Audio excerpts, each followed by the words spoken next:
Hello and welcome to 80s Rewatch, where myself, Darren, and my co-host Simon rewatch the films of our youth, which were all from the 1980s.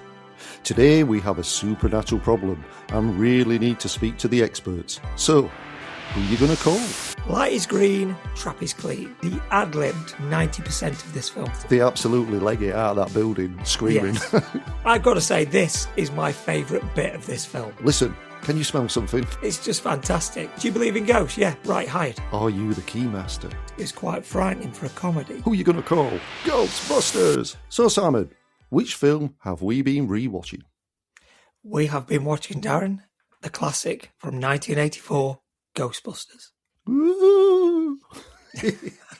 I like that. Yet this film, Darren, is very sentimental to me. The reason this film is very sentimental to me is it's the first film I ever went to the cinema to see. Wow. Yes, this is the one that my dad took me and my brother James to Matlock Cinema, good old Matlock Cinema. If you're a regular listener to this podcast, you will know the sentimentality I have for that building.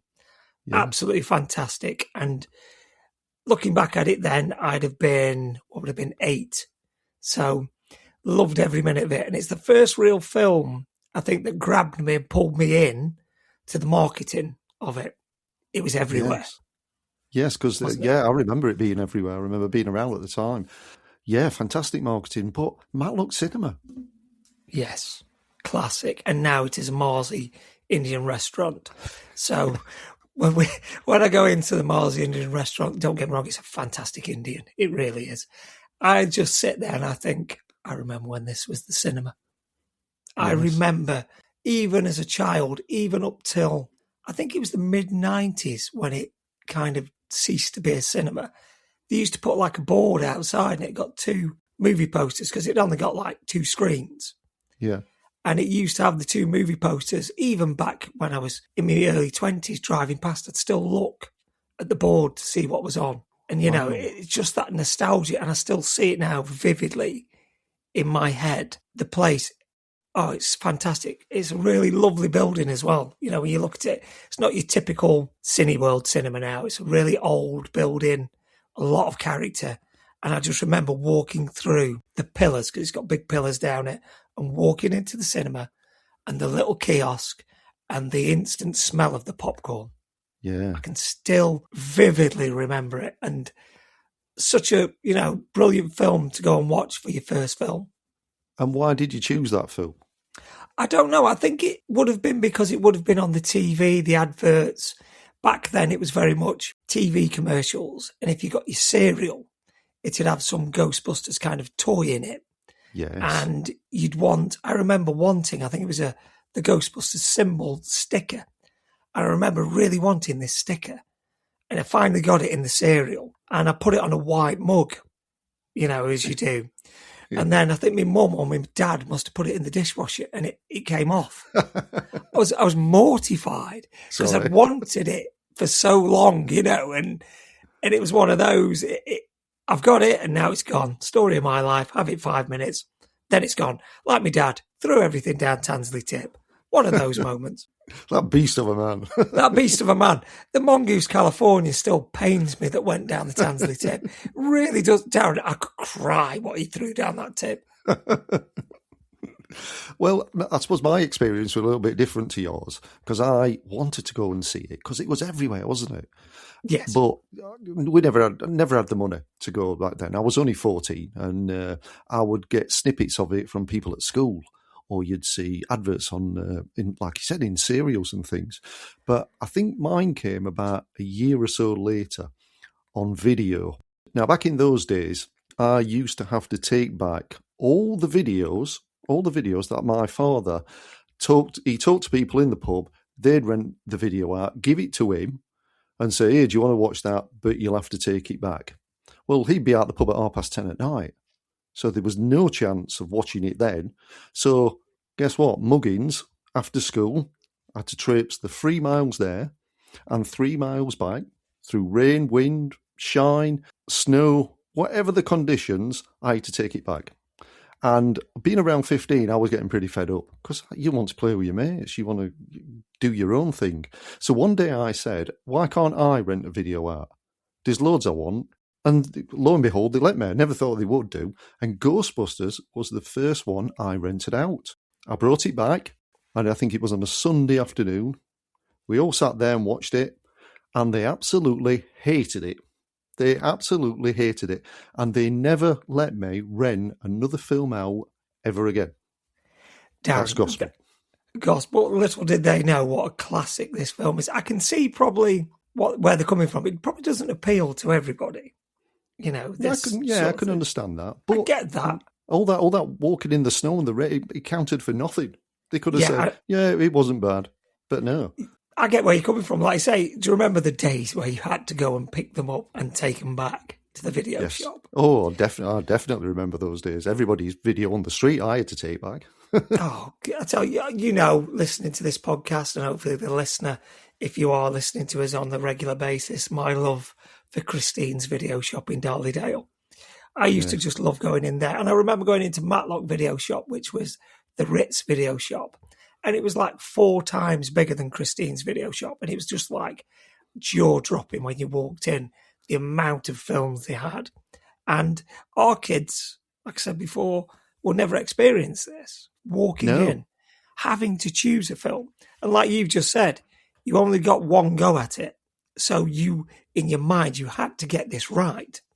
You did. And if you remember, people did pass videos around, didn't they? Yes, they did. Watch this. It's got to go back tomorrow.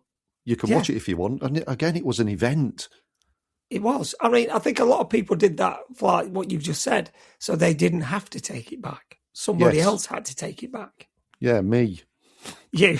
And like you say, it was when you got them, it was just the sense of, like I've said before, when you walked in, say with Ghostbusters, and it's a film you really wanted to see it, and you walked in and it was in. You know, it hadn't got the little red triangle sleeve in it saying it had rented out. And it was there. The excitement of thinking, yes, it's here. I've got it. I can watch it. An event. It was, like you say, an absolute event. We don't get that now because it's so easy. Easy. Like I've said to you before many times, I can sit there at night and think, right, I'm going to watch a film tonight. And I can scroll through Netflix, Amazon, or Disney. And I'm just scrolling and scrolling and scrolling. Nothing catches my eye. And then you'll drop on like Ghostbusters and I'll watch that again. This is why we come back to them. Do you know where I think it is? I think when you went to the video library in the 80s, the film chose you. Whereas now you're looking for a film and you can't. It's difficult. You've got too much choice almost. Oh, yeah. I think the choice is, don't get me wrong, it is a fantastic amount of choice that we have for films. But like you say, there is too much. Now, I'd go in the local video store and there'd be a lot of films, probably say 20, you'd probably only have 20 big-ish films to choose from. And then you get the other ones that have been out probably 6 months or a year before. And then you drop into them. But your big blockbusters only seem to come around not very often, didn't they? Yes. You know what I mean? There wasn't like week after week of blockbuster. You had to wait for these things to come in. The anticipation. Yes, you did. And I mean, with Ghostbusters, like we know, it's from 1984. And I'll give you the rundown. Shall we do the releases? Well, first of all, just before you do that, I would like to know where you rewatched it. Oh, sorry, Darren. Yes. I rewatched this film last night, Thursday night. I rewatched it in my usual position, my favourite place on this planet, Darren, on the sofa, sat in front of the TV with my regular cup of coffee, and the biscuit of choice this week was Oreos. Oreos? Oreos, yes. Stepping up in the world. Yes, Oreos were the biscuit of choice this week, and I must admit they were very nice. And I sat back, turned it on, and as soon as you get that opening sequence of the music, then I was in. I was transported back to 1984, and I'm there at the library doors, waiting to go in. Well, because, see, I like to watch a film on a weekend. As you know, I sit there with a nice chilled glass of white. I can't do that on a weeknight because I'd never get up in the morning. Gone are the days when I could go out partying and discoing and drinking and get up the next morning for work. They're done. So I usually try, no, I can relax. So I watched it at the weekend. But still, I remember everything because it's a great film. Can I just ask, Darren, while we're on the subject of the white wine, was it a glass, 2 glasses, or was it the bottle? Well, you start off with the best intentions, don't you? Yeah. And while you're enjoying yourself, just as the same as when you were in the cinema, you're wolfing all that popcorn down, don't you? You don't realise how much you get through.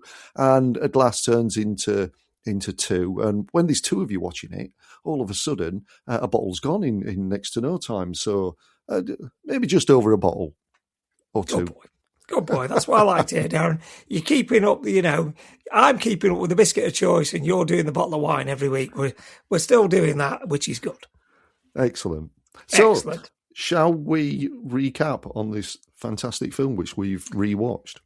Definitely, Darren. I'm looking forward to this one. Like I say, this one has got very much a lot of nostalgia for me, just for it being the first film I watched at the cinema. So, talking about the cinema, we'll run through the release dates for Ghostbusters. Yes, of course. Okay. So, Ghostbusters, we know, I've just said, came out in 1984. America got this on June the 8th.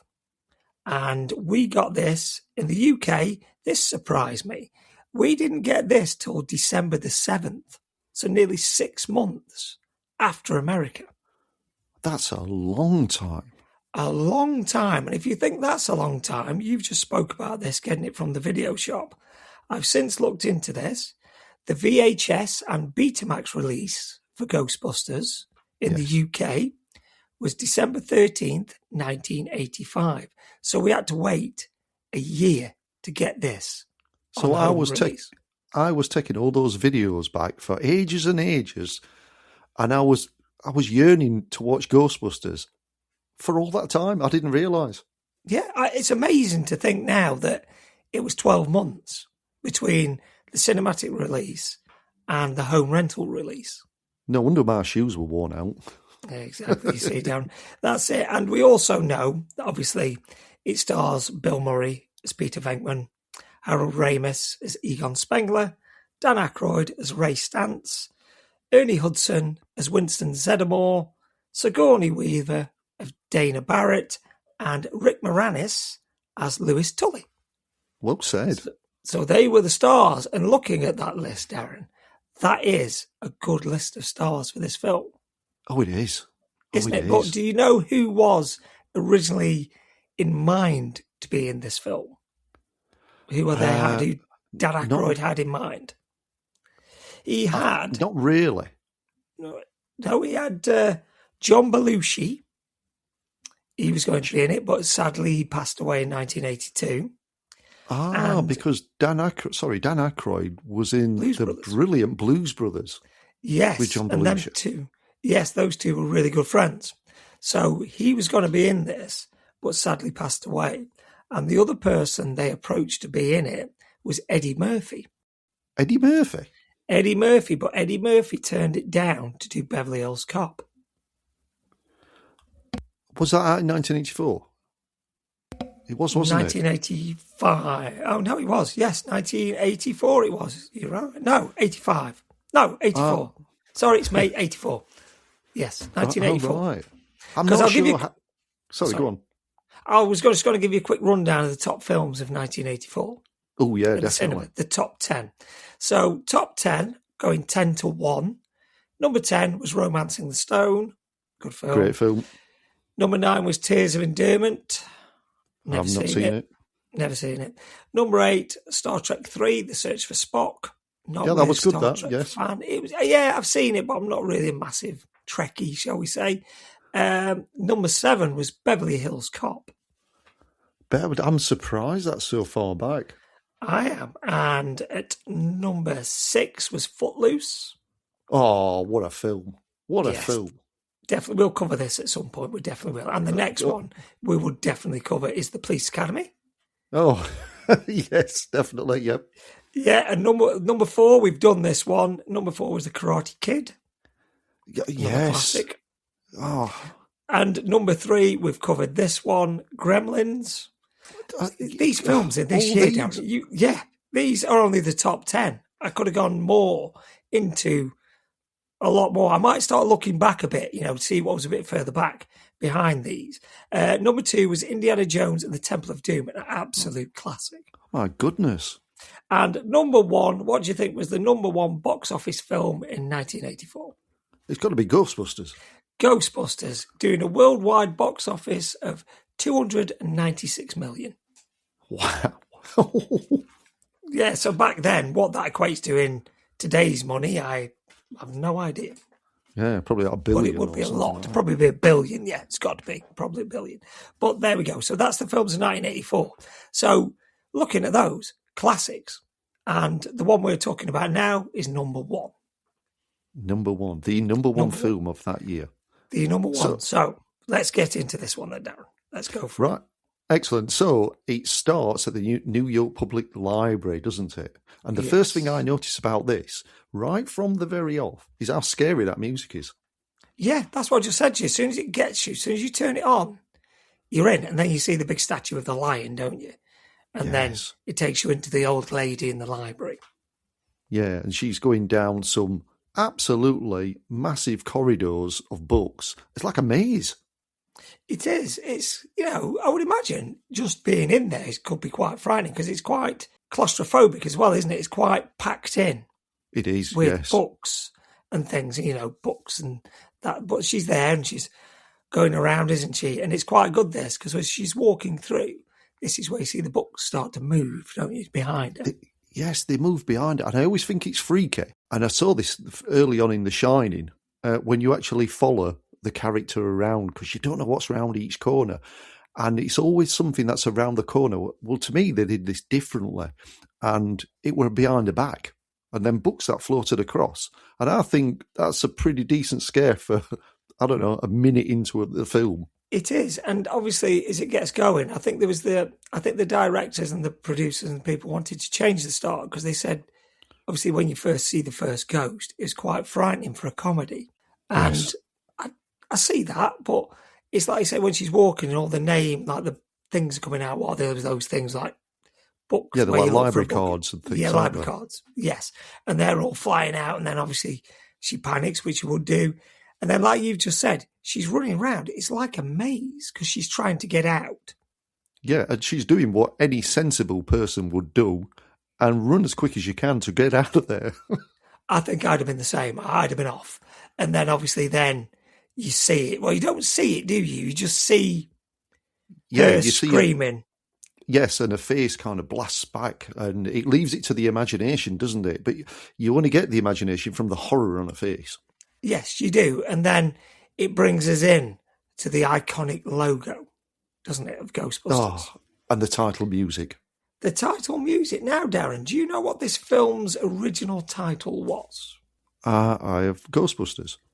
No, because Ghostbusters was actually owned by Film Nation. It was attached to a 1970s cartoon. Was it? So, yes, they wouldn't let them use Ghostbusters because it was already attached to something. And at the 12th hour, they let them use it. But the original title for this film was either going to be Ghost Mashers or Ghost Breakers. Oh, my goodness me. Ghost Breakers. Ghost Breakers. So it doesn't kind of go with the song, does it, from Ray Parker Jr.? Who are you going to call? Ghost Breakers. Ghost Breakers. It kind of does, actually, when you think about it. But that was the reason behind it. And they finally let them have it right at the last minute. Wow. I'll tell you what I do know as well, which you might know. They originally wanted Huey Lewis to record this. Yes, I've heard this. And wasn't there some legal wrangling that it sounded similar? The song that they did sounded similar, or something sounded similar to one of his songs. I'm not sure. You're probably more right than I am. All I know is that at the 11th hour he declined it, and that's where they got Ray Parker Jr. in. Yeah, because they offered it him to do, didn't they? They said you could do the soundtrack. If you'd have think about that, he'd have done Back to the Future and Ghostbusters soundtracks. They would have been two iconic soundtracks to be on. It'd have been a multi-millionaire. More than he is now, probably, yes. And I looked at Ray Parker Jr. because, I don't know, to me at age 14, 15, he was pretty unknown. But when you look at the people who he's worked with and songs he's produced, no wonder they chose him. He's like worked with like Stevie Wonder and people like that. Yeah, and to be honest, like we've said before numerous times, that song fits. And his voice fits that song. You couldn't really see anybody else doing it as well as what he did that song. And he just created that cachet. Who are you going to call? And as all the audience or wherever you sat, or even if you hear it in the car, you shout, Ghostbusters! You do. And even like touching on to the Stranger Things craze at the minute, they do it, don't they? And what's the first thing they say when they see each other in the Ghostbusters suits? Who are you going to call? Ghostbusters. It's the first thing they say when they see each other. So it sticks. It's that whole thing. And then obviously it takes us through, doesn't it? And then we see who I think, this is me, I'm going to go out on a limb here, the star of the show, Bill Murray, is Peter Venkman. Yes, he is just brilliant in this. Totally agree. And, another little bit of trivia, he never signed a contract to do Ghostbusters. What do you mean he never signed a contract? You have to. Yes, well, you have to sign contracts, don't you, to tie you into the film. Yes. He never signed one. And he was notorious for never answering a phone call or answering any form of calls or whatever. He didn't have an agent. He didn't have this and that. And supposedly, as it says, first day of filming, they didn't know if he was going to turn up or not. What? And yeah, they didn't know if he was going to turn up because he never said. He said, I'll do it. Gave them a verbal agreement that he was going to do it, but nobody heard from him again. And he turned up on day one and he ad-libbed 90% of this film. No way. Yes, everything you see him say and do, he ad-libs virtually everything. How come he was given such freedom? Don't know. I have no idea. But when you look at it, like I watched it last night, and some of the things he says, I'd me in stitches. Yeah, they're hilarious. They are, and it's just him being him. And I think the three of them, obviously then Winston gets added a bit later on, but I think Venkman, Stantz and Spengler, they are just brilliant together. Yes, they are. And is this right? Did I read, Egon Spengler, Harold Ramis, did he co-write this with Dan Aykroyd? He did. That's true, is it? Ah. It is true, because at first, as the story goes, Dan Aykroyd wanted to set this in the future and make it like a futuristic Ghostbusters. And they said, no, that won't work. It will cost far too much money to make it. So then they brought it to how it is now. And thank God they did. Yes, it's more believable. Of course, yeah, it's fantastic. And like you say, to me, when I look at it, it's instantly recognisable as 80s. Yes. You look at it, you look at the scenery, you look at the clothes, you look at the technology that they have. To me, that screams 1980s. It does. So we've been in the library and it cuts now, doesn't it, to where they work. And we see Venkman and he's doing this kind of paranormal experiment in his lab. And the bit I like about this, and I never noticed it before, is as it pans into the room, there's some writing on his window. On the door. Yes, on the window of the door, isn't there? And do you know what it says? Burn in hell. Does it say burn in hell? Yes. And I can only think that because Venkman, the same as Bill Murray, is so sarcastic that's one of his students who's written that. Yeah, and I can see why, because obviously as it goes into it, they've got two students, obviously a young blonde girl that Venkman's got his eye on, obviously, and you've got some some young lad, and he's getting electrocuted. Yes. But the funny thing is, he's getting them right. We can see the symbols and he can't. Yeah. He's just trying to get in with this girl, isn't he? Yes, and he's telling her she's got psychic powers. And the bit that did me when I watched it is that when he obviously zaps the boy, his chewing gum comes out, doesn't it? Exactly. I was waiting for that, yes, because I saw it. And that's the kind of thing you do. Being a joiner and being an electrician, I know what it's like to get electrocuted. And I'm telling you now, that is what would happen. Yeah, it's just hilarious because he's got it right. But obviously, Venkman being Venkman, no, wrong. But he doesn't show him the card, does he? He just zaps him. No, he doesn't. No, he's just created this experiment to get with this girl. That's all he's done. And he's paid the boy $5, hasn't he? He said, I'm not doing this anymore for $5.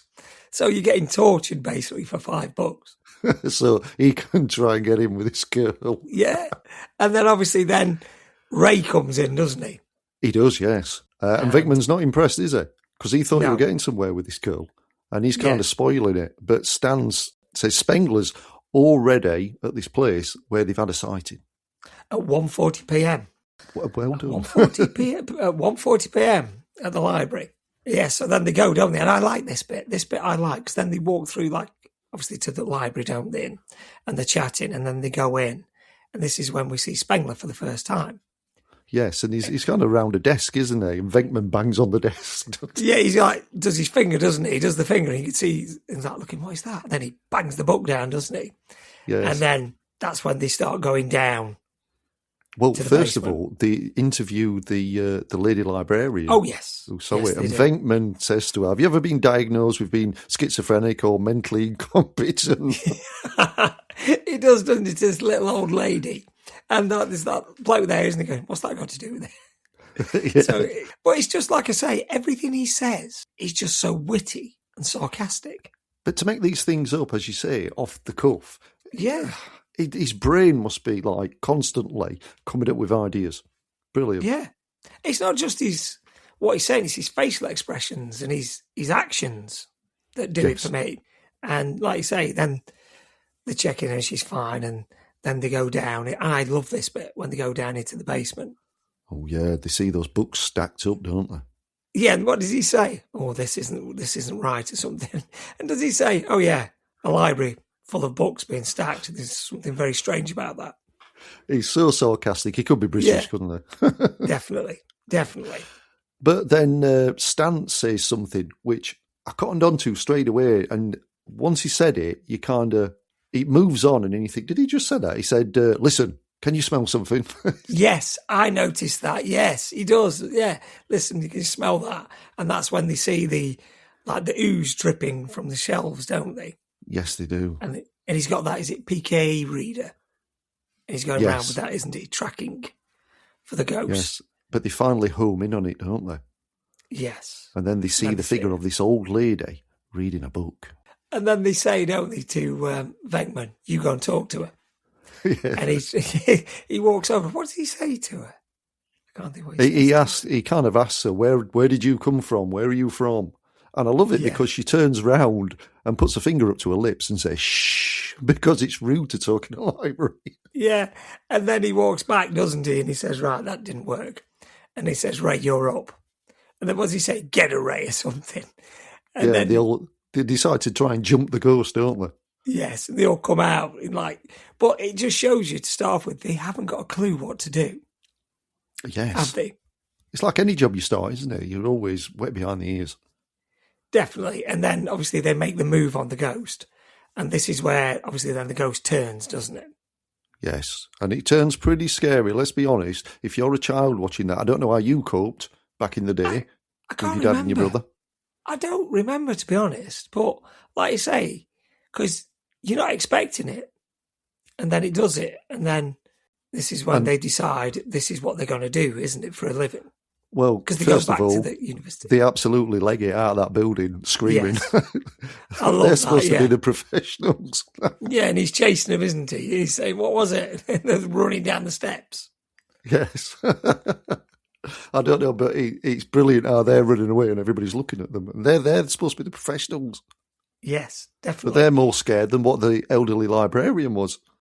And then they go back to the university, don't they? And I quite found this funny because this is where they get kicked out of the university, isn't it? Yes, they do. And whoever's in charge, do they call him the dean or something? I never went to university.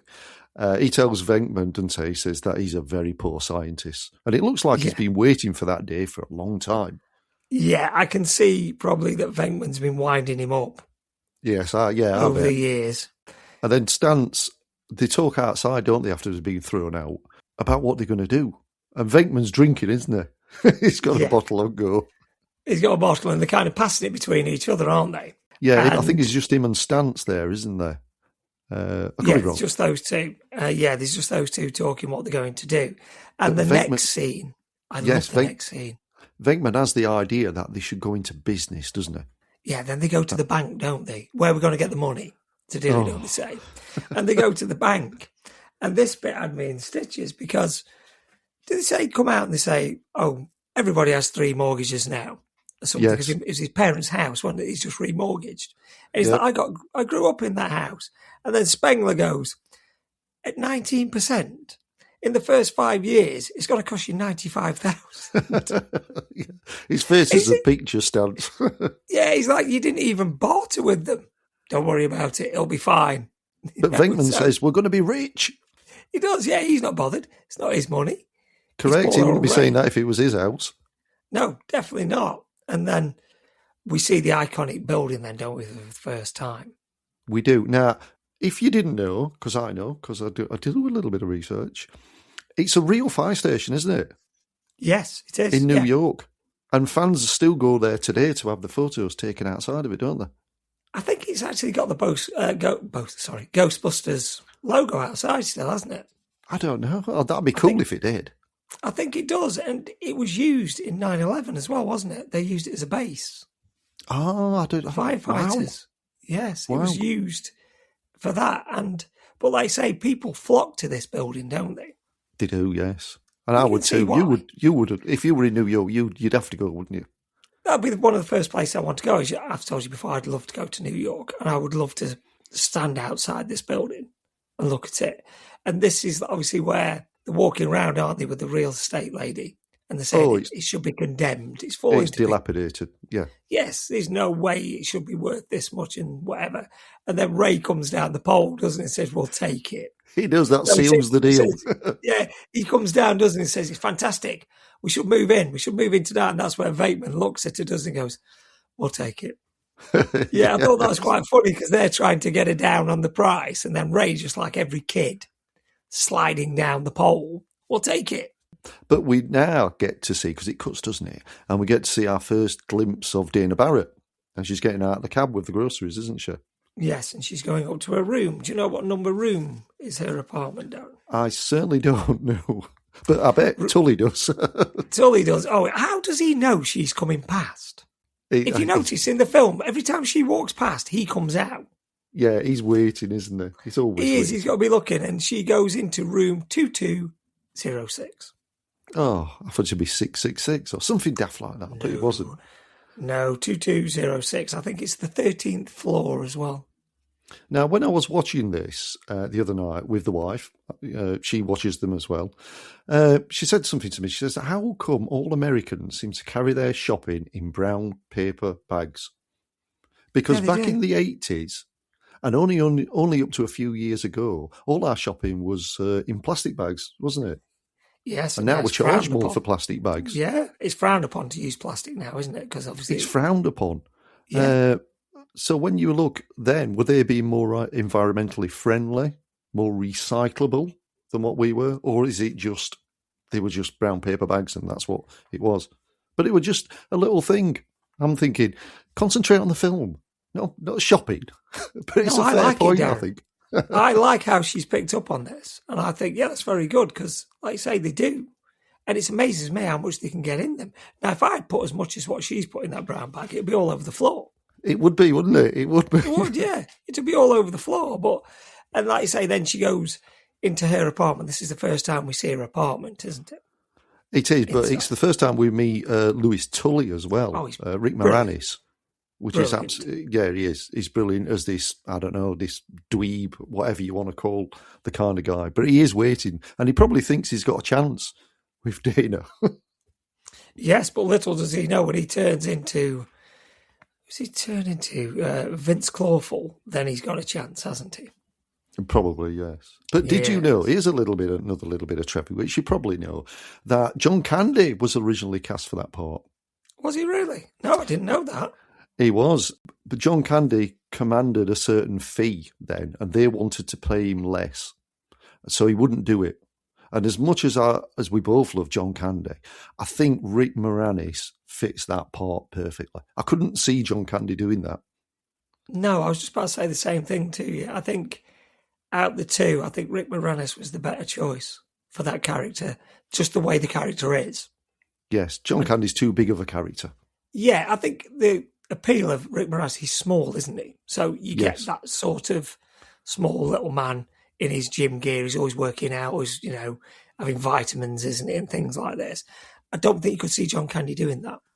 No. And it's funny how when Tully's talking to Dana, he talks to her right to the door and she just shuts the door in his face. And he doesn't seem to be offended, does he? And then he tries to go to his own apartment and he's locked himself out. Yeah, but that's a common thing, isn't it, through the film? He locks himself out every time he comes out of the door. So you think you'd twig on to that fact. But like I say, he plays that part very well. He does. I like him in that. He's very good. But Dana, like you said, he's in her apartment now. And she's got the TV on and she noticed Venkman, Stantz and Spengler, say that when you've had a few drinks of wine, are advertising the services, aren't they? Ghostbusters. Yes. We're ready to believe you. And it's so cheesy. It is, but it's fantastic. It is. Do you know what I looked last night when I watched it, what I initially saw, looking back, now in the 80s, everybody seemed to have a TV on a stand, didn't they? Did they?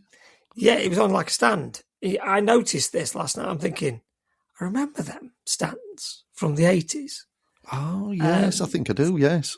Yeah, it was like you could move it on wheels. It was pretty much, it always reminded me at school, when it was the end of term and you had a movie afternoon and they'd wheel the TV out, wouldn't they? Oh, the VHS. yes. Do you remember what I mean? Yes. Yeah, that always makes me think of that little bit of nostalgia. Yeah, now everybody's TV seems to be on a wall, doesn't it? The size of them, you need a wall to put them on. Yeah, upsetting the neighbours. Yeah, definitely. Back then it was probably a 13-inch or 20-inch. Now we're 100-inch, aren't we? But there we are. And then she goes into the kitchen, doesn't she? She's starting to put her groceries away. Yes, she is.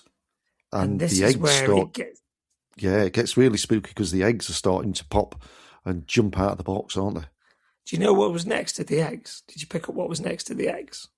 No, they should have been a frying pan, so they could have gone straight in and on the hob. No, but they were doing a good job on the counter. I mean, they looked really good, to be fair. Yeah. I thought, they look good. But next to the eggs was a packet of Stay Puffed marshmallows. Was it really?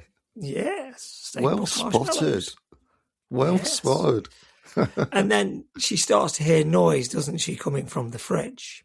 Yes, she does. And it's saying the word Zool, isn't it? Yes, I didn't quite pick up on it at first. I thought he was just growling. Yeah, it was growling, and then she opens the door, doesn't she? And this is where you first see the terror dog, as they're known as. Yeah, it was like a different world altogether, wasn't it? Yeah, I thought that was like something from another realm, wasn't it? And obviously, as we find out later on, which we'll touch on later, why they're doing this. And the terror dog says the word Zool. Ah, so, yes. Imagine seeing that in your fridge. Oh, to make you jump, definitely. You'd run, and quite rightly so, she runs. And then it cuts to the next scene, and this is where we see another star of the show. Yes. This is where we first see the Ecto-1, don't we? The what, sorry? The Ecto-1. Ray's just bought the ambulance, hasn't he, the vehicle? Oh, is that what they call the car, the ambulance? The Ecto-1, yes, the ambulance. It was an ambulance. This is what it was. It was a 1959 Cadillac. Wow. And the Ray's got it, and then they turn it into the Ecto-1. Yes, and again, like the premises, it looks dilapidated and it needs fixing up, doesn't it?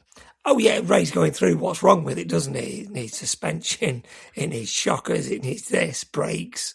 And you're thinking, why have you bought that? And then he says, doesn't he, Venkman, how much was it?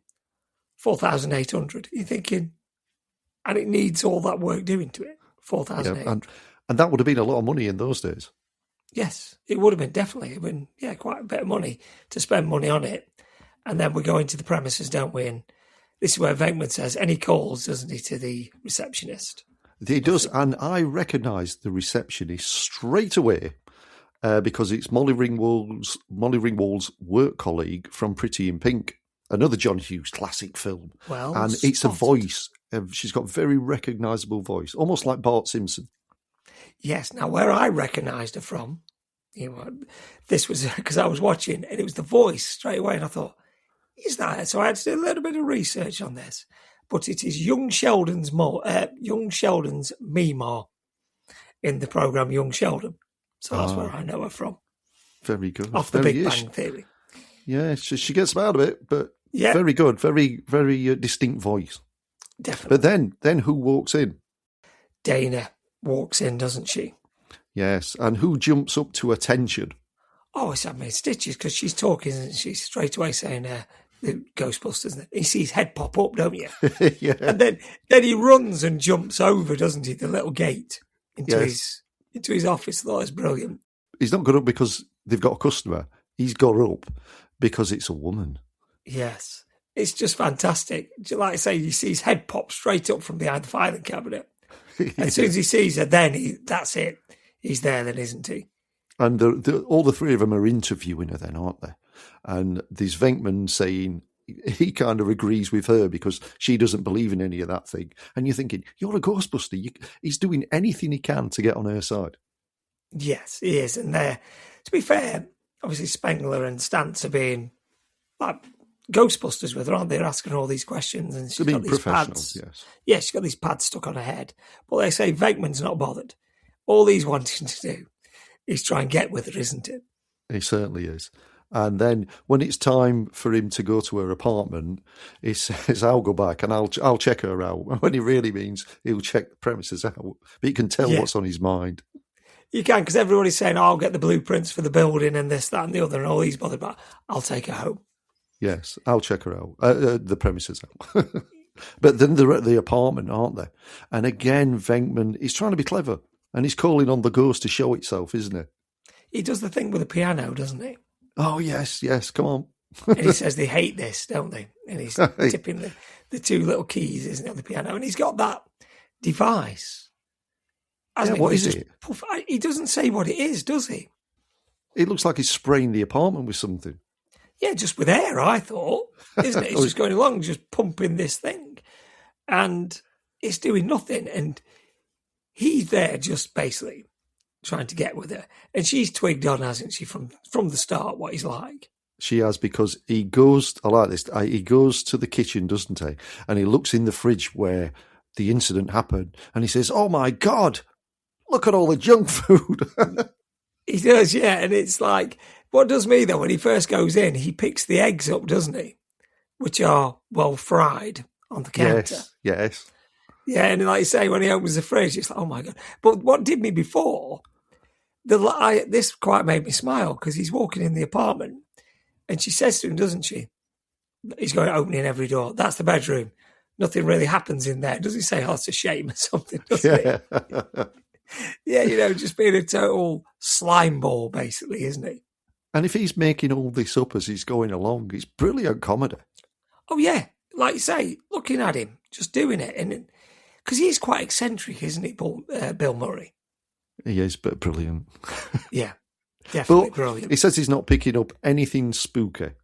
And then he comes out with, I'm madly in love with you. And she's like, what? He does, doesn't he? He just comes out with it and she's like, you're insane. Doesn't she say to him something? Yeah, she says he's odd. Odd. He's definitely odd, isn't he? When you look at him, he's definitely odd. And then he ends up leaving. And back at the station, the three of them are kind of toasting to their first customer, aren't they? Yes. And Venkman then says, doesn't he, just keeping on the Dana subject, I need a bit of petty cash. I really need to hold on to this lead and take her out. And Ray says, because they're having the Chinese, aren't they? Oh, that's it, yes. This is the last of the petty cash. Yes, what they're spending on the Chinese. Yes. And then, obviously, I love this bit because, like I say, it's the first job. And it's the iconic line in this film, I think, when she shouts out, we've got one. Yes. And they ring the bell, don't they? Or the bells ring. They don't know what to do at first. They kind of just look at each other, don't they? They say, what do we do? And then they all jump down the pole, don't they? And they put the iconic Ghostbusters overalls on. Yes. And they get into did you say Ecto 1, Ectomobile? Darren, the Ecto 1. Fantastic, the Ecto 1. Brilliant. And then it's got that iconic siren, hasn't it? Yes. It makes that noise, doesn't it? That really iconic noise. Yes, you're right. And when it comes out, it looks to be going really, really quick. And it reminds me of those old Batman kind of series, the old Batman series. The And Adam West ones. Yes, that used to drive really, really quick. It did, and I think looking back and looking into it, it used to. I think there was 3 of them. They used to break down all the time, and it was a common thing that the very last sequence when they go to Dane's apartment at the end, it was basically held together by duct tape. It was just falling apart. Was it really? Yeah, they couldn't keep it running, and then they got it there, and they said finally they got it to the end of the film. So I don't know if it came out really slow, and that's why they sped it up. Oh, yeah. I thought it looked a bit strange. It did. That's the only thing I can think of to make it. It was probably going really slow, and they thought, no, they're on a call out. It's got to move quick. And then they pull up outside the Sedgwick Hotel, don't they? The Sedgwick Hotel? Well, see, I was looking for that, and I couldn't see it. I bet it were right in front of my face. It's a massive sign as they pull Was up it really? the Sedgwick Hotel, yeah. I might have been pouring myself another drink at that point, so I do apologise. Well, once you're a bottle in, I'll forgive you. And then, obviously, like you say, they're just walking towards this thing. They don't know what they're coming up against, do they? And they've got the manager that's saying, I've got a function on, hasn't they? I don't want a lot of noise. I don't want a lot of mess. Yes. And they say, oh, we'll be totally discreet. But they just wreck the place, don't they? Well, in that lift, is it Stance says they've not really fully tested the equipment properly. But before we get to this bit, talking on the equipment, they stand at the lift, don't they? And there's a bloke that's waiting to go up in the lift. Yes, there is. And he says to them, don't he, what do you lot come as?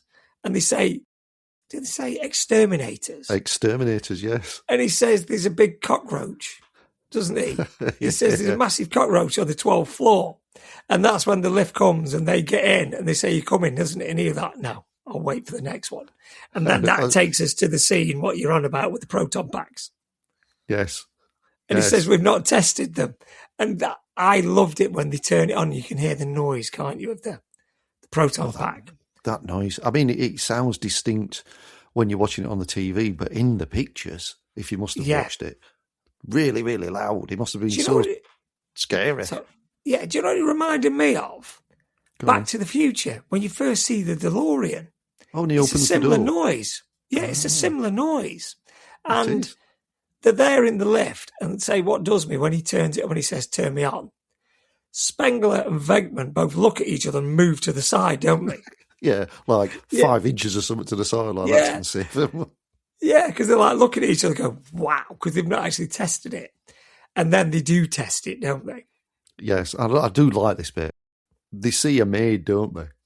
And it kind of spooks them. Yeah, and they turn round, don't they? They hear the trolley and they spin round, don't they? Just let her have it.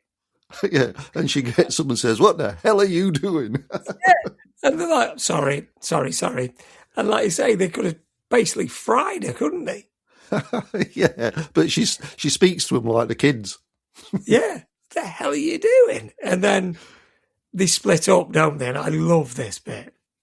When they split up, Venkman does say, good, we can do more damage that way. Yeah, he does, doesn't he? Yeah, and then they go in and they're looking, obviously. And it's Ray that sees him for the first time, isn't it? Yes. Who does he see? Which ghost? Slimer. Now, a bit of trivia for you. Now, touching back onto John Belushi, obviously, they were great friends, Dan Aykroyd and John Belushi, and he really, obviously, was going to be in this. So he asked the special effects team to make Slimer look like John Belushi. Now, if you look at Slimer, he does look like John Belushi. When you think about it, he wanted him to be a big fat blob that looked like John Belushi. I would have never guessed that in a million years. Ever. I say so. So that is it. That's Ray, obviously Dan Aykroyd's homage to his friend, which I thought when I heard it, I thought that's a really nice thing to do. That's really cool. I like that. It is. Yeah, it really, when I heard that, I thought, well done. That's really good. That's spot on. And then when spirit is there. He is, yes. And I think that's what it was. Like spirit, ghost, you've hit the nail on the head, Darren. But like I just said to you, when you look at him now, you can see it. I'll have to watch it again and have another look. Yeah, you can see it. And then, obviously, Slimer's just taking food down him, isn't he? He's just... he's gobbling everything down. Gobbling. And then Ray's like, oh no, I'll have to do this myself. And he misses him by a mile, doesn't he? He does, yeah. And then obviously the trolley, he goes through the wall and the trolley's following. And I like the next scene. I thought the next scene was brilliant. You know, with Yes. Egon, Oh, right, yes. with his PKE meter. And he's going along, isn't he? And he's going along down like 4 foot high, isn't he? And the bloke walks up to him, doesn't he, and stops. So he runs the meter up him as if saying, no, you're not a ghost, and prods him, doesn't he? With his finger. Yes. Yeah, and then he walks off. And then I've got to say, this is my favourite bit of this film. Wow. This next scene is my favourite bit of this film. Okay. Venkman comes face to face with Slimer, doesn't he? Yes, he does. Yes. And he gets on the walkie-talkie, doesn't he? He says, Ray, come in, Ray. It's here. Yes. And he looks scared. He's not cocky anymore, is he? He's not clever. He looks scared. And then he says, amazing. Try and contain him. It's looking at me. And then it comes for him, doesn't it? That's some speed. Oh, yeah, definitely. And obviously Venkman's screaming. And then the next bit, I've got a model of this in my man cave of Venkman covered in the slime, that he's just been slimed. And as I'm talking to you now, he's looking right at me. Let's give him the creeps. Looking right at me. No, I'll take a picture of it. I'll send it you later. He stood looking at me now. And I love that scene. That's why I've got that model. It's my favourite scene in the entire Ghostbusters film. He's on his back, isn't he? And he can't get up, and he's covered in that ectoplasm, I think. Yes, he's like rolling about, isn't he? Yeah. From side to side. And Ray's like, that's great. He's like, oh, the iconic line, he slimed me. He slimed me. He slimed me. And then Spengler calls, doesn't he? And tells them it's downstairs in the ballroom. Yeah.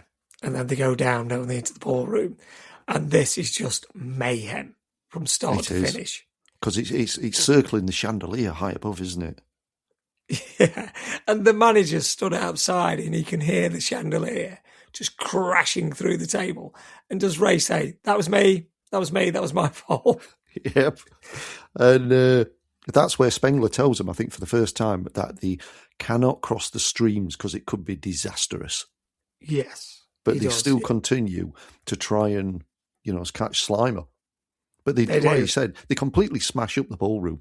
And again, this whether this was ad-libbed or not, I don't know. But if it was, the cast and the crew and the writers must be thinking, what are you doing? Because Venkman finds time to try and pull the tablecloth from the table and try and leave the plates like an old trick. And when he doesn't do it, doesn't he say, well, the flowers stayed on? They shouts, the flowers are still standing. That's it. Doesn't he? The flowers are still standing. And then, obviously, it's set up for some party because there's food. And they're just flattening everything. Tables, the bar, everything. And then you see the manager talking outside. I think it's one of the guests that must be in that room after. Everything will be fine. Everything's perfectly fine. And it pans back in. There's fire on the walls. And they're just flipping the tables, aren't they? And is it then when they wheel out this kind of ghost catcher box? Yes, they do. The trap, don't they? The trap. The trap. And this is like you've just touched on. This is where Venkman does the table. He pulls the things and then they throw it out. And then they get him. And they get him down. And then they put him in the trap, don't they? And what does Venkman say? Oh, what does he say? He says, good use of the positron glider. Positron glider. That's it. Yes, he does. And they get him in. And I'd like the next bit where they take him out. And obviously the trap is smoking, isn't it? It is, and yes. He gives in the bill, doesn't he? Isn't it $5,000? Yeah, it's something like that. And he doesn't want to pay, does he? He doesn't want to pay. So he said, we'll take him and put him back in then. Yeah, it soon changes his mind then. Definitely, yeah. And then, like you say, they've got him in. And they take him away, and it's their first one. And like I say, for me, I thought this was good because it was the iconic one. It's Slimer. It's the one everybody remembers. You talk about Ghostbusters, you remember Slimer, don't you? And he's not in it very long. He's only in it for probably 5 minutes, but it's the one everybody remembers. We do. Do we not see a kind of a montage now of just how popular they're getting? They get big. They get like rock and roll stars, don't they now? They do, yes, and they love it. Venkman especially, he's loving every minute of it. He is, yeah, and he's just like, he's living the rock and roll lifestyle, isn't it now? Now, And it's where then, like say, the panning, but I think it's starting to take its toll on them because they're that busy. And I think Ray says he's not been to sleep, doesn't it, on one of them? he does, yeah, he does. Yeah. And so this is probably the reason why we see then the secretary interviewing Winston Zedmore as the fourth member. Now, is this the part where you said Eddie Murphy was first cast for this? Yes, Eddie Murphy was going to be the Zedmore character. Obviously, he turned it down to go and do Beverly Hills Cop. To me, Eddie Murphy is a lead actor on his own. So I don't know how him and Venkman would have kind of clashed off each other, because they're both up for the limelight, aren't they? Both brilliant. But I don't think Venkman would have been in it, because obviously if John Belushi had still been alive, I think it was just going to be those three. It was going to be Belushi, Murphy and Aykroyd. The other ones wouldn't have been in it. And I think then the script got changed, and then Harold Ramis came up on board and helped write it. And then they were looking for a Spengler character, and he just said, "Oh, I'll do it. I'm that invested in the script. I know the script. Obviously, I've wrote it. I'll do it." So then he got it, and then they got Bill Murray for the comedy side of it. And good job they did as well. Oh, definitely. Then Zedmore comes in, but it's the shortest job interview I think you'll ever see. It is, isn't it? You're hired on the spot. Because what did he say to him? Do you believe in ghosts? Yeah, right, hired. Yeah, but they look shattered, don't they? Because it looks like they've just come in from another ghost hunting. Yes, it looks like I just say, it looks like it's taking its toll on them now. And then I think this is very strange, but in a way it's not, because it cuts to the next day and you're at Dana's place of work and she sees Venkman outside and he's doing this very strange walk, isn't he? What's he doing? It's like a hop, isn't it? It is. Like a very good, but he's just odd all the way around, isn't he? And he says, funny, doesn't he, who's the stiff, meaning who's the bloke she's with? Yes. Yeah, and he's just like, then he's still in full charm mode now, isn't he? Oh, I think it's working by now. You can see a little glint, tiny little glint in her eye. Yes, she's coming round to his charm. She is. But back at the station, they're trying to load a ghost, aren't they, into the main storage facility. And Stanza's showing Zedmore how to do it. And it looks quite easily, the procedure, but it looks cool at the same time. Definitely. Do you know the slogan that he comes up with? No. When he's showing him? He puts it in, doesn't he? And he puts it, obviously, the ghost into the thing, and then it's just about to go into the trap. And he puts, light is green, trap is clean. Ah, that's good. I like that. They're stuck in my head, yeah, because I thought it was quite clever, because he says, light is green, trap is clean, meaning the ghost is gone.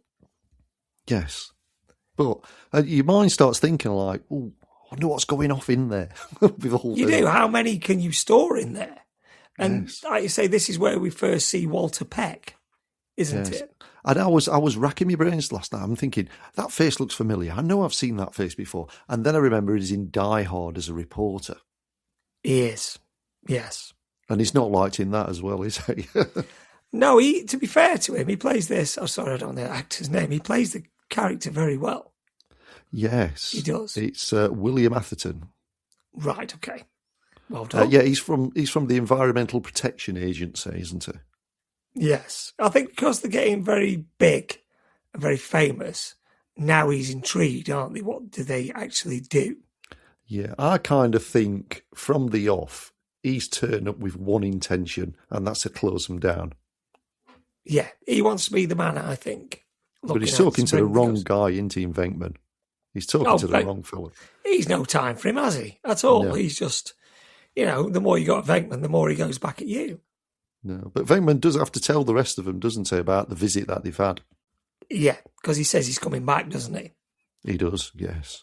But then we see a lot of, activity right up in the night sky, which kind of makes you think, well, something's about to happen anytime soon. And that's where we see those, what did you call them? Devil dogs or something? Or terror dogs. That's what they're known as in this, terror dogs. They're on the top of the apartment, aren't they? And they start to break up and a real beat psalm appears. Yes, it goes quite dark on that bit, doesn't it? I It thought does, yes. it sets the mood perfectly. It does, because just below in the corridor, Tully's having a party, isn't he? Oh, And this he party was just bizarre. happens to open the door as Dana passes. He does, and then they've had the conversation, and obviously she goes a separate way to get away from him as quick as possible. He's locked himself out again He has of his own party. of his own party, but it's a very bizarre party, which we'll probably touch on in a minute, because obviously something happens in the apartment, doesn't it, in a minute, which we'll talk about. But it's a very bizarre party. It is. But he's a bizarre kind of fella, isn't he? And that's the kind of people he would attract. Yeah, now, then we're going obviously into Dana's apartment. Now, I can't remember this being the 8-year-old child that I was when I watched this, but it gets quite dark here, doesn't it? It certainly does. You're quite right. When that door starts to swell, and that seems to be a common thing in horror films, doesn't it? I remember being in Nightmare on Elm Street and things like that. But yes, it does. And for just touching on the Stranger Things again, Stranger Things homage, when obviously the Demogorgon comes through the wall, yes, identical to this. So the Duffer Brothers, I think, have taken it from this, which I love to see. You know, young directors now taking homage from classic films from the 80s. yes, you're quite right. But Yeah. she notices this, doesn't she? And then, what a shock that these arms start coming out of the chair.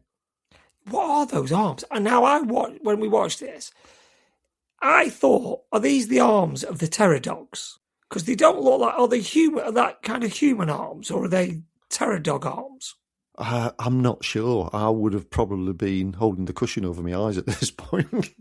But I'm thinking they're more terror dog than human as I'm watching this. Yes, and there's 3 of them, isn't there? Yeah.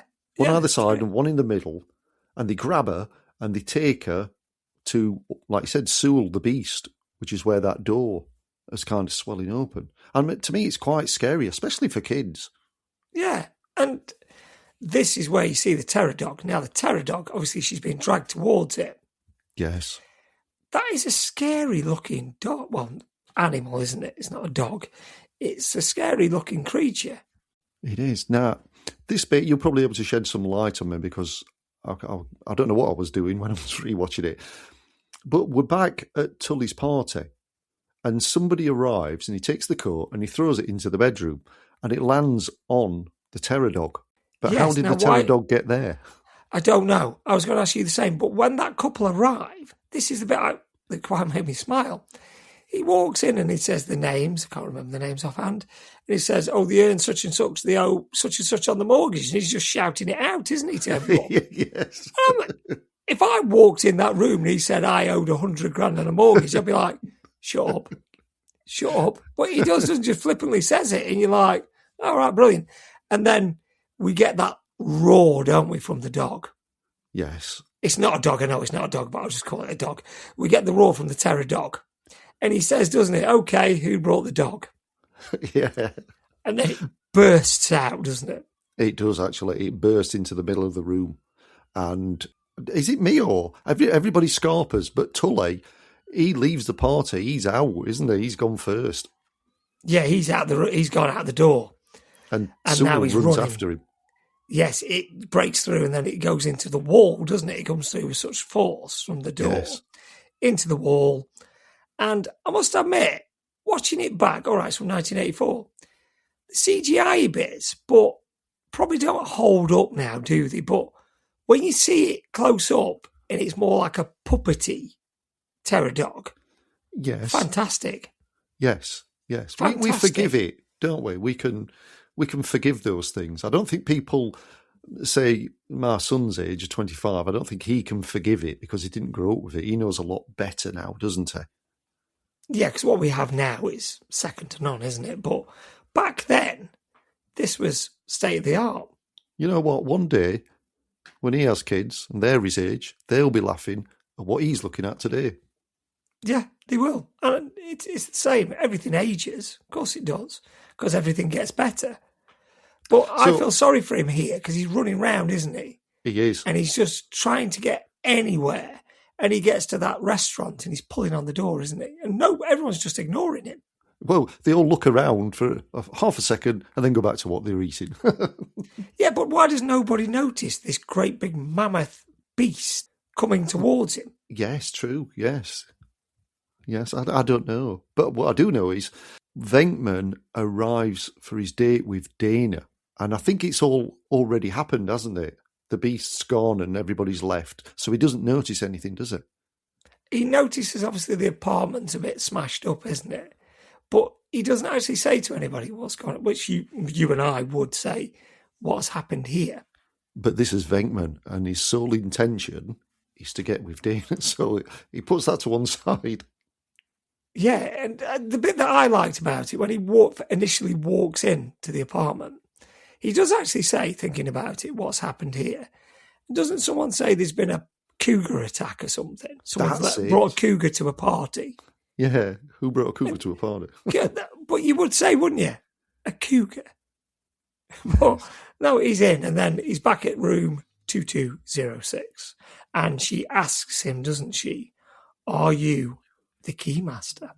And what does he say? No. And what does she do? She slams the door in his face like many woman's done to me before in my life, Darren. And then he goes again, doesn't he? He knocks again. And what does she say, Darren? Are you the keymaster? And what does he say this time? Yes. yes, I am. And then he's in, isn't he? And then he's in. But, and he says to her, doesn't he, this is a little bit of a different look for you because she's kind of got this dress on, hasn't she? Off the shoulder number and looking a bit.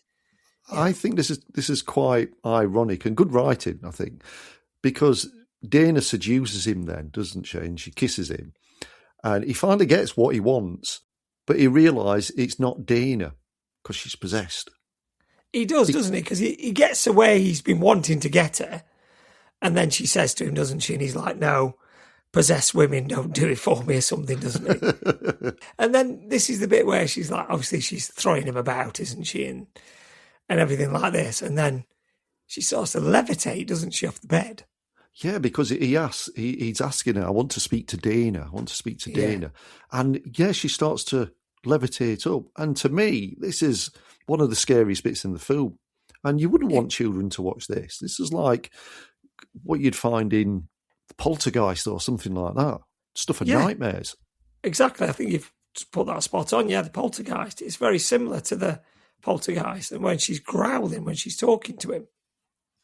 But meanwhile, Spengler, he's doing some tests on Tully, isn't it? I can't remember how Tully gets into there. The police pick him up.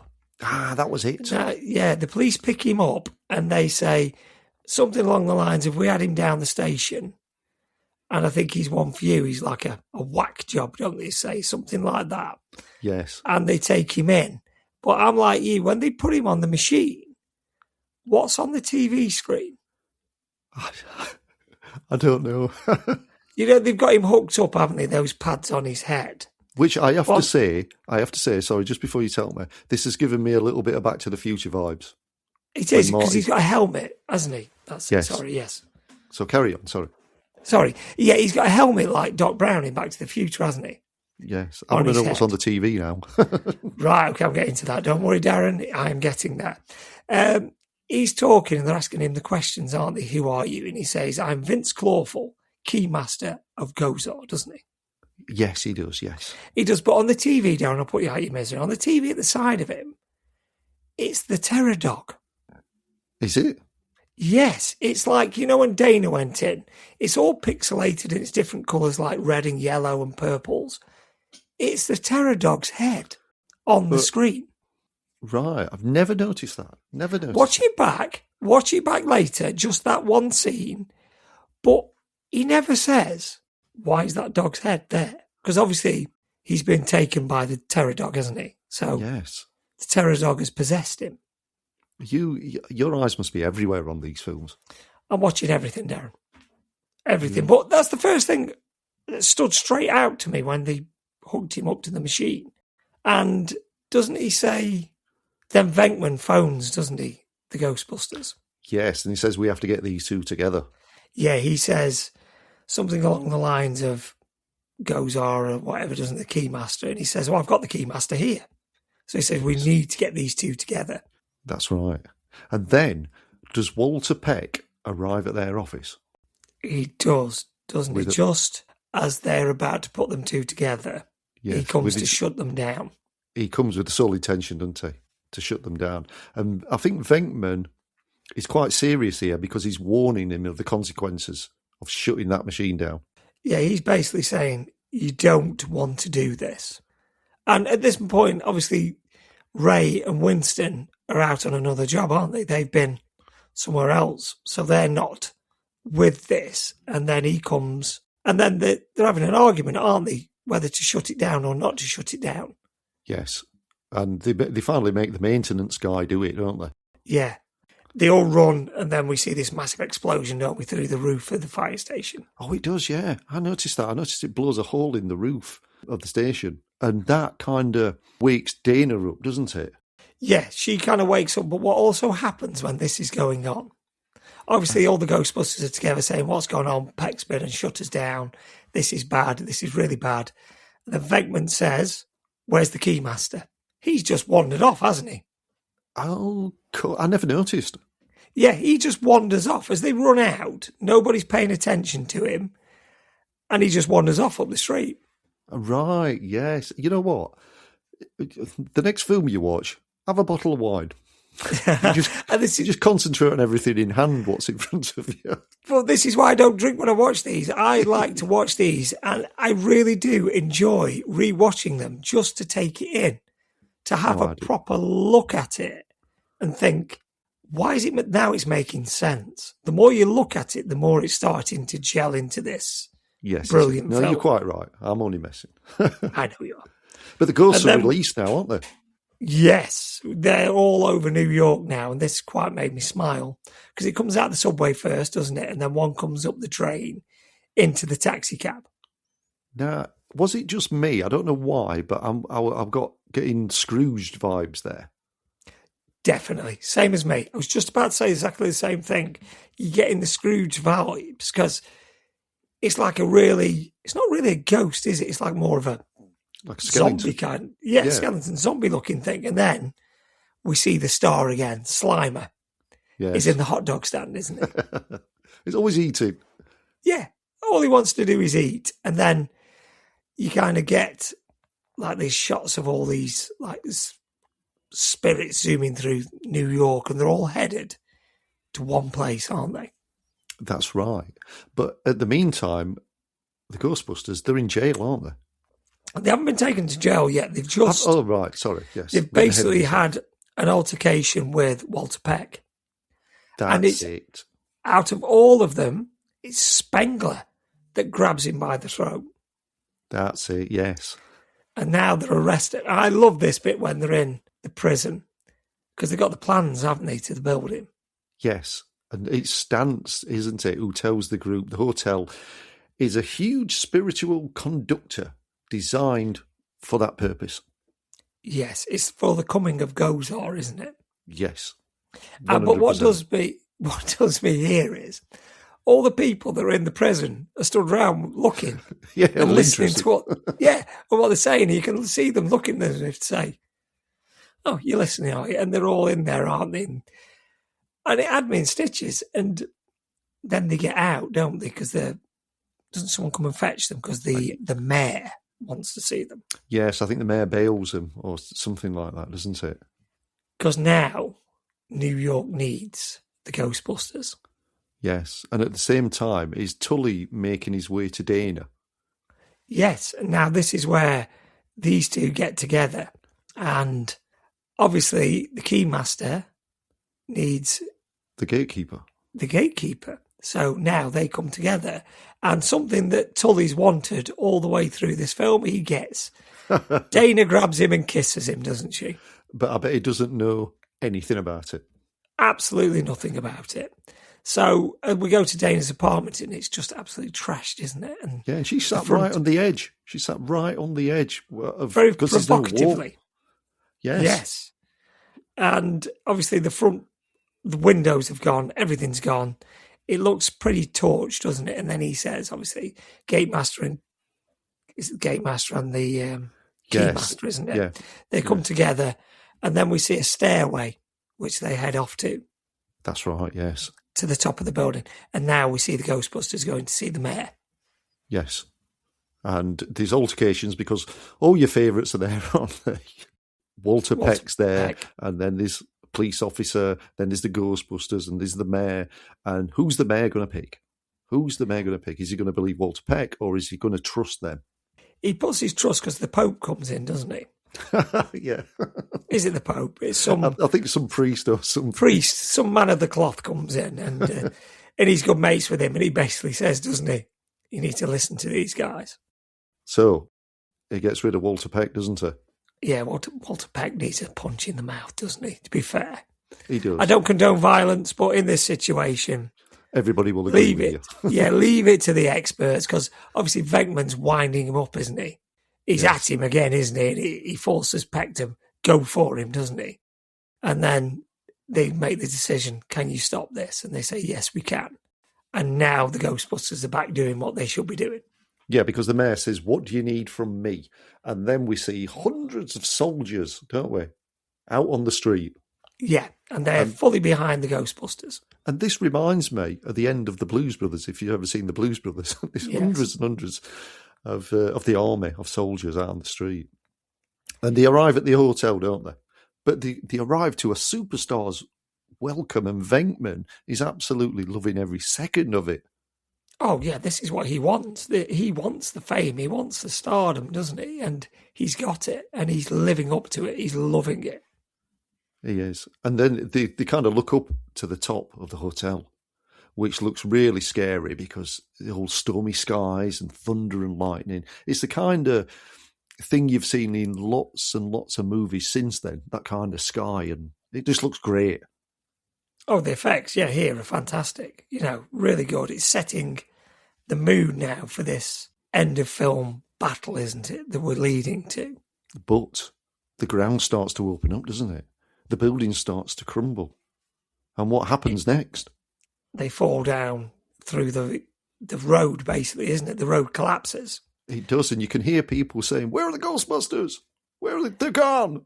And then you see a hand come up, don't you? Yes.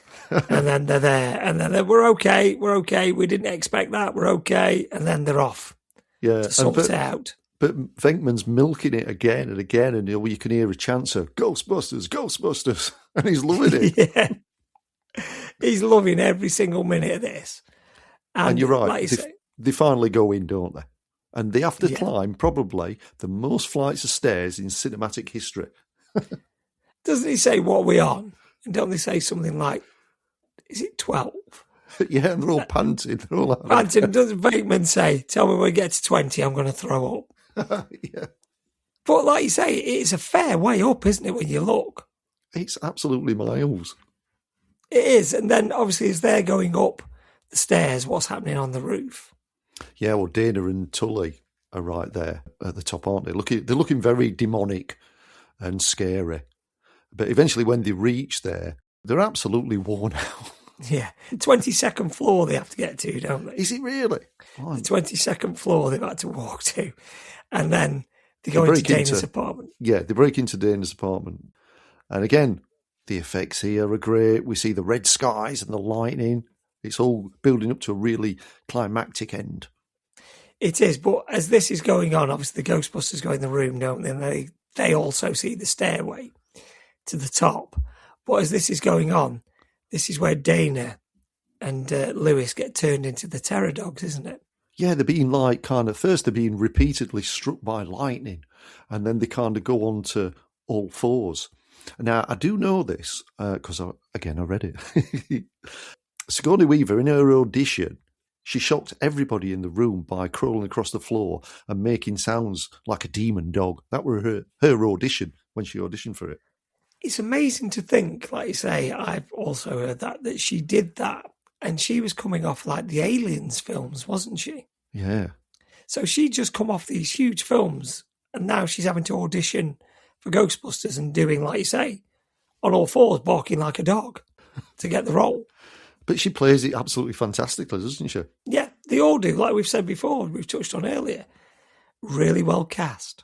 Really well cast, this one. Yes. So is this the first time where we see Gozer appear? Gozer, the Gozerian. Yes. That sounds like something out of Star Trek. It does, but looking at it now, you would be expecting some really bad, nasty sort of bad guy. And it's like a lady with a flat top. Isn't it? It's a model. She was a model who did it. Well, so Bridget Nielsen was a lady with a flat top, and you wouldn't have messed with her.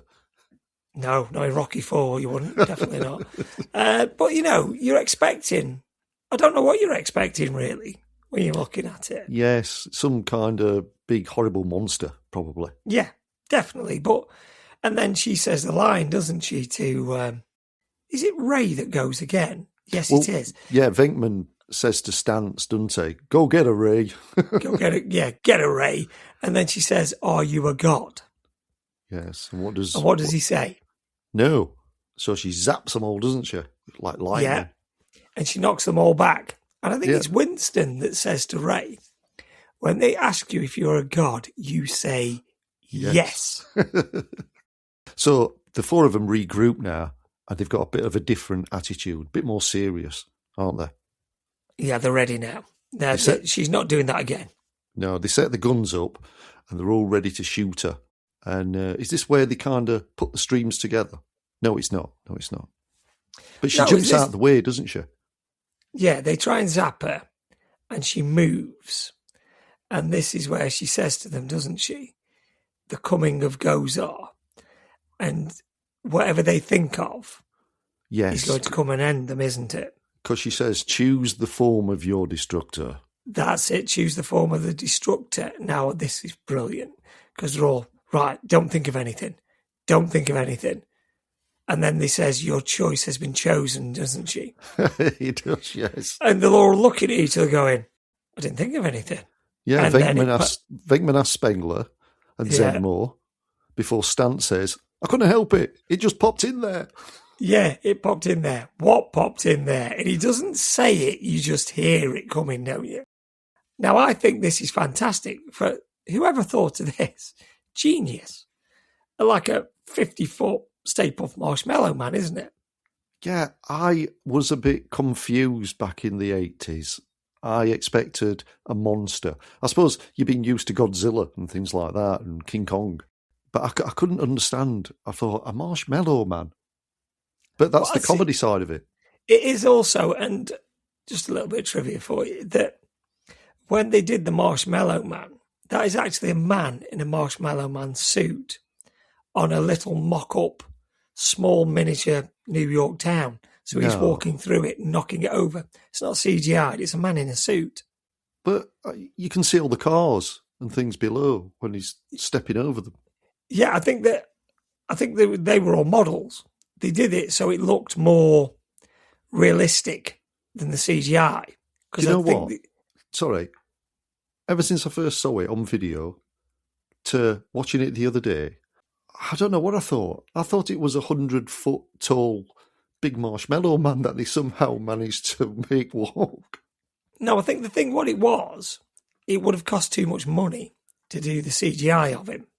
So they had a suit made. I think the suit cost £20,000 or $20,000. And it was a man in a suit, and they made a model mock-up of New York with little models, and he just walked through it. That's incredible. Well, you learn something new every day. I try and give you these bits. I love the footstep sound to me. They're so dramatic and scary. You can hear them. Yeah. It's like snow, isn't it? To it, how they make it's basically like a marshmallow, isn't it? Being crushed. Yeah. And I do feel sorry for the Marshmallow Man, because when the four of them shoot him, the terror on his face, he looks so traumatised. He does. But what I took from this is, obviously, you see him and he comes and they're like looking at him. And he's, like, say, walking on the police cars. He's crashing into it. Very King Kong-esque as he's coming up the building. Yes. Isn't it? Right. That's what I took from it. It's like it's a take on King Kong as he's coming up.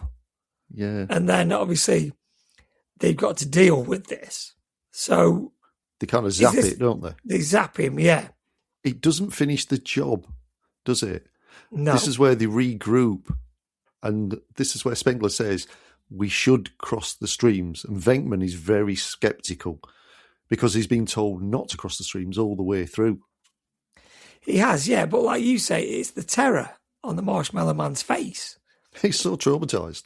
He is. And I say this is where they think now, right, we've got to do something.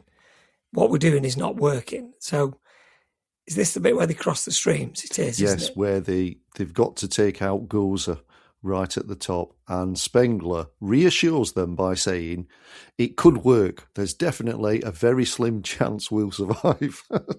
But what I noticed was you don't see Gozer again, do you? No, you She don't. just disappears. And I'm thinking, like, when I'm watching this, because all they do, they send the streams into, like, the doorway that she's come out of. Yes. You don't see her again. No, but they do And cross. They do streams. cross the streams, and with one big mega blast, they kind of blow the epicenter, and the top of the building is just kind of blown to bits. How did they survive that? I think because they got covered in marshmallow, didn't they? Because behind them, while this is going on, like you say, you see the Marshmallow Man's face, and then he's gone. He's blown up. And the bit that I like, when it all drops down, who does it land on? Oh, Walter Peck. How much landed on that person? Oh, yeah. Oh, God. He was covered. And then, obviously, the Ghostbusters are still on the top, and everything now is done. The Terror Dogs are frozen, aren't they? They're done. And they're getting up covered in marshmallow. And we kind of think, well, that's it. Dana's gone. Tully's gone. That's it. Yeah. And then you see the paw of the Terror Dog breaking, don't you? And the hand coming out. Yes. And they break her out. No, she's not dead. They break her out. And then they get Lewis as well, don't they, out?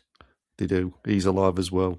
And he says, "Who are you guys?" It quickly then pans down to the street again, doesn't it? It does, but going back, when Tully asks, "Who are you guys?" Stance replies, really seriously, "We're the Ghostbusters." Yes, he does, yeah. And but then, like I say, they take them down. And to me, looking back at it, it wraps it up very quickly. Yes, it does. All of a sudden, they're down on the street and everybody's kind of praising them and cheering and everything. And obviously, Venkman's loving it and milking it up. And you I think the credits start to go up then. But, I mean, finally, Venkman finally gets Dana, doesn't he? And he gives her a kiss. And he gets that blessing off that priest. He appears again before getting in the ectomobile and with the rest of them and driving off. But you're quite right. It's gone from very high to ending very quickly. Yeah, to me, it was just very fast and it was done. And then we're done. And to me, like I've just said to you, getting rid of Gozer, very fast. They didn't really get rid of Gozer. They just fired it into the doorway. And then that was it. And it didn't really put up that much of a fight. No, exactly. That's what I was just about to say. There was no big fight at the end. Where is it touch and go? Are they going to do it? Are they not going to do it? They just did it. Yes. But as that fantastic song is coming up and it's ending and we see them all go, who is the last thing you see? The last thing you see. Correct. Slimer. They've not got rid of Slimer, and then he comes, doesn't he? And And again, it reminds me a little bit of Ghostbusters at the end of that, where the car goes right into the screen. Slimer comes right into the screen, doesn't it? You mean Back to the Future? Yeah, sorry. Back to the Future, yeah, where the DeLorean comes straight into the screen. Yeah, and then that's it. The end. The credits roll, and that's Ghostbusters. Now, so, I've not watched this for a long time, and I really enjoyed it. Especially Bill Murray. Like you said, you said it right at the very beginning, Bill Murray's the star of the show, and he is. He's absolutely fantastic. And for you to say that he ad-libbed most of that just knocks my socks off. But one thing, I look at it now, yeah, he ad-libbed it. But how do you act next to him? Because you don't know what he's going to say. I know. I don't know. This is a bit, I don't get. But he is the star of this show. Don't get me wrong, they're all brilliant, but he is the star of the show.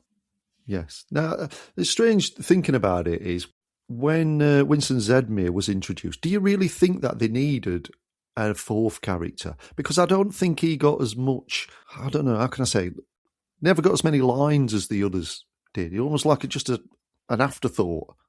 Yeah, I think looking into it, I think he was supposed to have a bigger part, but then they chopped him down to the part that he had. So I don't think he was very happy with his part and his time on this. Obviously, I've not watched the second one for a long time. I'd be interested to see how much time he gets in the second one. Oh, is he in the second one? He's in, yeah, they're all in the second one again, aren't they? So I couldn't remember. Good. Hopefully he does. Yeah. Because whatever he was saying, I liked him. I liked his character, and I wanted him to be more in it. But when you think of Ghostbusters, you do think of them three, don't you? It is the main three that you think of. Yeah, definitely. So he was a good character. He was a good character, to be fair, Zedmore. Yeah, I wanted to see more of him, give him more lines and that lot. But anyway, back in the 80s, well, remember what I told you at the beginning, back in the 80s, the film had ended and the grown-ups told me in no uncertain terms exactly what they thought of it. I'd wasted £1.50, yeah, and I wouldn't be choosing another video again. And I didn't, honestly. They didn't let me choose another video again. All those journeys, yeah, taking other people's videos back through the snow and everything, meant nothing. I don't know why they didn't enjoy it, but like you probably said, it was just the age of people. Yeah, it's probably that. And like I said to you before, I think the thing with me was, it was the marketing of this film. Yes. It was everywhere. It was everywhere. And it's just such an iconic symbol, the ghost. Yes. Instantly recognisable. Even if you never saw the word Ghostbusters, you just saw that kind of no entry sign with the white ghost in the middle, you'd know what it was. Yeah, I've got one in my man cave. I've got a Ghostbusters symbol light that's on the wall. So obviously when I come in, I turn the lights on, that's on. Very good. It's like the Ghostbusters symbol. So it's, like I say, instantly recognisable. Do you think, sorry, Simon, do you think this film kind of made ghosts seem a bit friendlier? I mean, I'd grown up on the Amityville Horror and The Shining, absolutely terrifying films. And remember the word video nasties. There was some really nasty stuff that you could watch in those days. This made them seem a bit friendlier to me. Yes, it did. It gave them the friendliness, because they did the real Ghostbusters cartoon after this, didn't they? And Slimer was like their pet, wasn't he, in that? Yes, I forgot that. Yes, and so, yeah, and it's quite nice to see, obviously, they've redone them recently, haven't they, the new Ghostbusters, and it's nice to see that the original cast are in it, and also that Slimer's in it. You know what? I've never watched it. To be honest, I will say I've watched them. It's Afterlife into the first one, then the Frozen Empire. They are actually very good. Very good. If you've not watched them, Dan, I would say watch them. They are very good. I was sceptical. I was really sceptical at first, because you think, how are you going to retake this? It's like Back to the Future. How would you put a take on that? I wouldn't be happy with that, if you know what I mean. And at first, I wouldn't say I wasn't happy with it, but I was very sceptical of it. So I didn't jump to watch it. No. And then when I watched it, Afterlife, it is very good. Then really I shall good. Watch it. Then I'm going to watch it. Watch it. I would imagine you'll love it. I know you will. So, Simon, all I can say is I really enjoyed this again. It was really good entertainment. I got my wine as the entertainment as well as this, and it was absolutely fantastic. So, can you tell, not only myself, but our listeners, which film we will be rewatching next time? Well, we had a quick discussion before we started recording this, Darren, and we both came to the same conclusion that if we're doing 80s films, this one needs to be done. And we are surprised we haven't done it sooner, but we are going to be doing an absolute classic. I would say this is in my top 5 favourite films of all time. Goonies. This, see, again, you're getting vibes of Stranger Things kind of thing. It is something about, like E.T. and things like that, children growing up and going on adventures. So I think we all yearned for that, didn't we, when we was that age? Oh, yes. Yes. And now you yearn to go back to it. Definitely. So please join us next time on 80s Rewatch, where we will be rewatching The Goonies. Thank you.